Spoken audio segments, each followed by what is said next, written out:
சிறியன சிந்தியாதிருத்தல் வேண்டும்.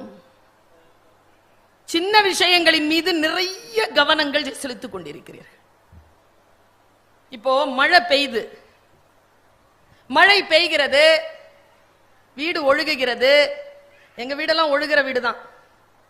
எங்க அம்மா பாத்திரத்துல தண்ணி பிடிச்சி வைப்பாங்க, அதுல சோறு வடிச்சு கொடுத்தாங்கன்னா அப்படி இருக்கும் பொல பொலன்னு. தலைக்கு தேய்ச்சி குளிச்சோம்னா பரபரன்னு இருக்கும், அவ்வளவு நல்லா இருக்கும். வீட்டிலே தண்ணீரை, கூரையில் இருந்து ஒழுகுகின்ற மழை தண்ணீரை சேமித்து பயன்படுத்துகின்ற நம்முடைய சிந்தனைக்கு ஒரு சிறிய வெளிச்சம் தருகிறேன். மழை எல்லோருக்கும் தான் பெய்கிறது.